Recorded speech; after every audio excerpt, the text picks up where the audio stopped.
So much. I'm sorry. We are not alone during the conversation. 3 WHO staff are watching us, and the press spokesman conducts the person I'm interviewing with silent gestures. Okay, thank you. Thank you.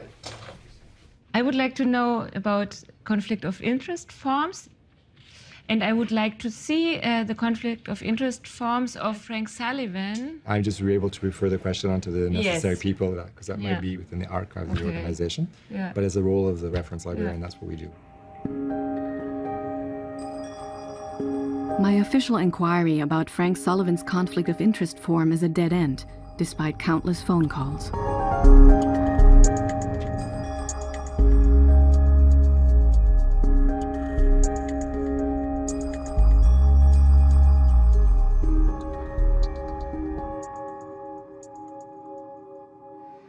The WHO and also Thomas Zeltner, they always say, okay, we had a problem, and there were single persons who were corrupt. This was the Sullivan, Paul Dietrich, and so on.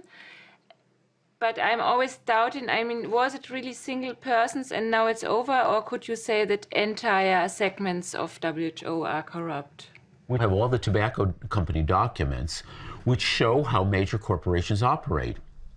And the pharmaceutical companies or the chemical companies do not operate any differently. Their obligation to their shareholders completely overwhelms any consideration of public health. So these are the people that are involved in the H1N1 push.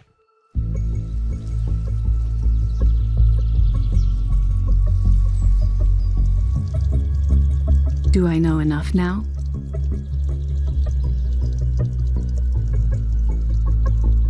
Swine flu, or H1N1, is presented by the WHO and in the public media as a huge threat, wrongly as it later emerges. We are in the earliest days of the pandemic. Making people really aware of the seriousness of this problem and not causing panic. They really did give a pretty strong press conference this morning that helped. Madame, Monsieur, bonjour. Dans l'actualité de ce samedi, le risque d'épidémie de grippe porcine partie du Mexique qui pourrait s'étendre aux États-Unis. Do you remember swine flu? Seriousness of this problem and not You were really frightened. The numbers are staggering. Well, first of all, they are estimated by the World Health Organization to affect 2 billion people worldwide with H1N1. Joining us now from Cibola, Texas, Patrick and Robin Henshaw. Their family has been hit hard by this swine flu. Good morning to you both. Good morning. Good morning. My administration has taken several precautions to address the challenge posed by the 2009 H1N1 flu virus. Im ersten Jahr sterben in Deutschland 258 Menschen an der Schweinegrippe, weit weniger als bei einer normalen Grippewelle. If you've been diagnosed with probable or presumed 2009 H1N1 or swine flu in recent months, you may be surprised to know this. The odds are you didn't have H1N1 flu. In fact, you probably didn't have flu at all. WHO is very happy to be taking part in this hearing and thanks the Council of Europe. Why the WHO And we have again heard that frightened the world the with definition a scare that didn't of turn out the to be pandemic substantial. has been changed. But I've heard no reason why. Die WHO saß also hier am Abzug dieser ganzen vorbereiteten Transaktionen, dieser vorbereiteten Geschäfte, die zwischen Staaten und den Pharmaunternehmen formuliert worden waren. Diese Verträge waren meist geheim, wurden nicht veröffentlicht, weil die Firmen darauf bestanden. Many countries, including Germany, Italy, France, and Great Britain, concluded secret agreements with pharmaceutical companies before the swine flu incident, which obliged them to purchase swine flu vaccinations, but only if the WHO issued a pandemic level 6 alert.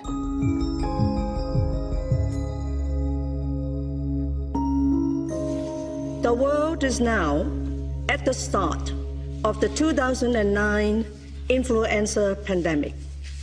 Die WHO hat entschieden über Ausgaben im Gesundheitswesen in Höhe von weltweit nach Schätzungen der Analysten 18 Milliarden $.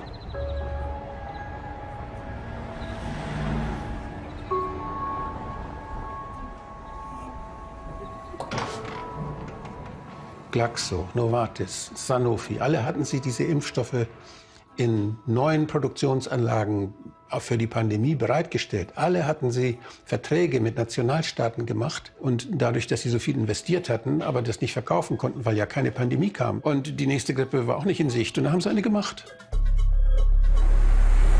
Swine flu makes considerable profits for the manufacturers of vaccines. In first quarter net profit, citing its swine flu vaccine, Lantis, for the gains. France's largest drug maker said its net profit in the quarter rose to 1.71 billion euros, that's 2.26 billion US dollars, from 1.58 billion I tried to arrange an interview with the person responsible for swine flu at the WHO, Keiji Fukuda.